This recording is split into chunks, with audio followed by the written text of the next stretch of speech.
good vol. I think it's just a reminder, though, that, whenever anyone's worried about something happening in the future, it's usually something that's coming out of, something unexpected that surprises the market, like this environment, or like inflation expectations, or things that are out of people's control. So that's why I think you can't really time when to have volatility in your portfolio. I think especially on the fixed income side, it's just something that you should have as part of a diversified asset allocation.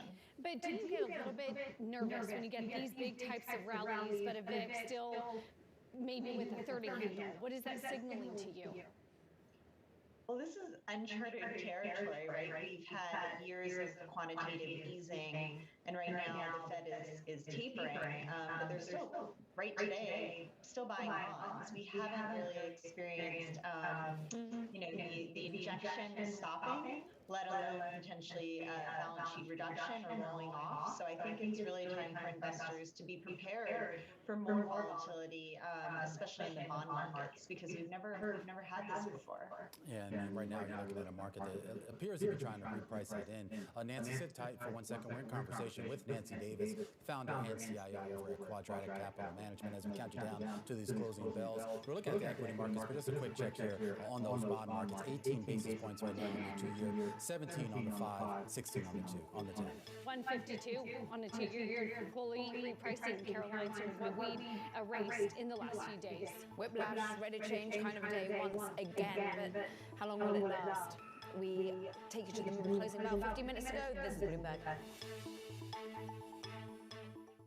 I need a new wireless plan for my business, but all of my...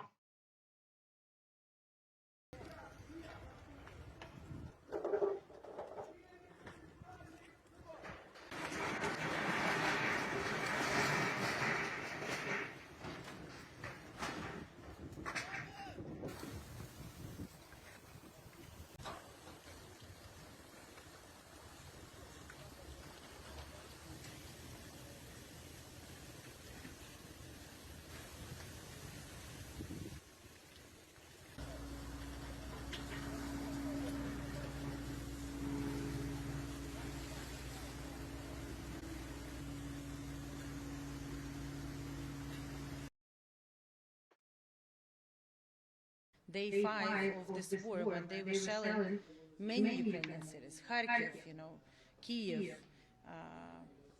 Zhytomyr, and they are shooting us with missiles, ballistic missiles. They used the vacuum bomb today, which is actually prohibited by Geneva Convention. So, the devastation that Russia is trying to inflict on Ukraine is large. But we Ukrainians will resist. We are defending our home.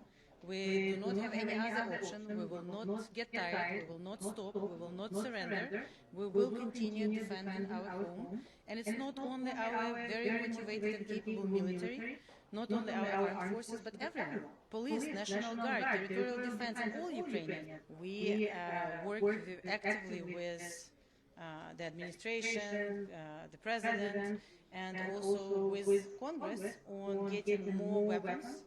So we need more weapons. I mean, we are not asking anyone to fight for us. We are defending our country ourselves. But we need all the support that all civilized world can give us to actually continue effectively fighting it. And also sanctions. We believe Russia, which is now acting like Nazi Germany during the World War II, essentially killing innocent civilians. Today they shot into, again, into not only residential areas, but also the orphanages and schools and kindergartens. It's horrible. They have to pay the price. They have to be isolated. They have to understand that it's not okay in the 21st century to start war and kill people in the neighboring sovereign country. Yeah, we had to go over this, gang. We had to go over fundamental news. This isn't cool, gang. This isn't cool what Russia is doing. Trying to start World War III, like they said, like acting like Germany back in World War II. Back in when Nazis, Germany were trying to take over the world. Killing innocent people. Just starting war. Not thinking rational, not thinking, um, like they're not like thinking right now. Like this isn't cool. So Ukraine, this isn't cool for them bombing Ukraine and killing innocent people. If we go over this more, fundamental news, keeping y'all updated with what's going on. Got y'all gang. There are more signs that we could see a more violent conflict now coming from Russia. That's right, Sherry.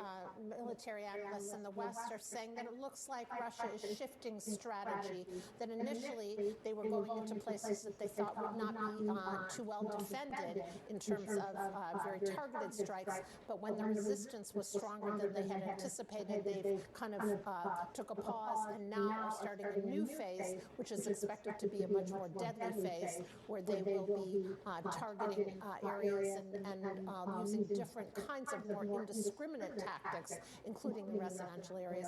We saw some of that in Kharkiv today, in the past 2 days, where residential areas were targeted and there were civilian casualties. This, of course, is causing concern about the refugee crisis deepening and accelerating into neighboring countries like Romania and Poland and Hungary. And the UN today was saying you could see more than 4 million Ukrainian refugees in coming months.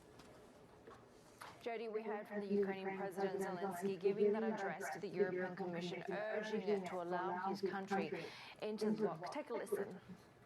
We have proven our strengths. We have proven that, as at a minimum, we are exactly the same as you are. So do prove that you are with us. Do prove that you will not let us go. Do prove that you indeed are Europeans. And then life will win over death. Jody, there's been lots of discussions about the Ukraine response to this and how it potentially hastens this integration with Europe, right? What are we hearing?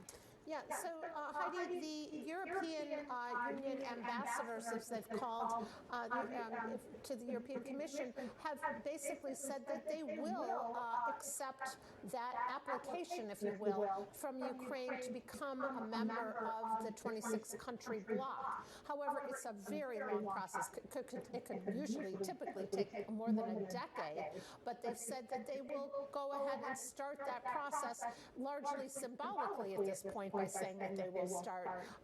This is a symbol to Russia that Europe is standing with Ukraine and that they consider Ukraine eligible to become officially part of Europe. It's really a signal to Vladimir Putin.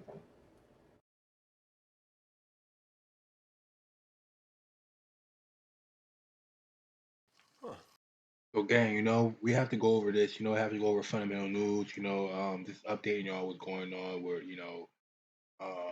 with Russia and Ukraine. So I just want to keep going over this a little bit more. This is why gold is, moving the way it's moving, and the market's moving the way it's moving. As it's affecting everybody, globally. If we already seen President Biden, have frozen all access to Russia, has banned all transactions to Russia. We already went over that. I'm just giving y'all more more news on fundamental news. What's going on with the news. As price goes all the way back up to 1945 and drops all the way back to 1915. Just the market's just doing whatever it wants. The market's always changing because of the news and what's going on. Globally, economically. With the world. This is why we see gold. Going heading up to take profit 13, and then heading back down to take profit 11. And we just have to adjust to what what's going on. So I give y'all fundamental news as well on my channel as well, gang. Just keep y'all updated, and we're gonna go over this again in our next video. We'll go more into this. We'll dive back into fundamental news. And fundamental news is important as well. So I hope this helps, gang, and we'll be right back with more news. All right, gang.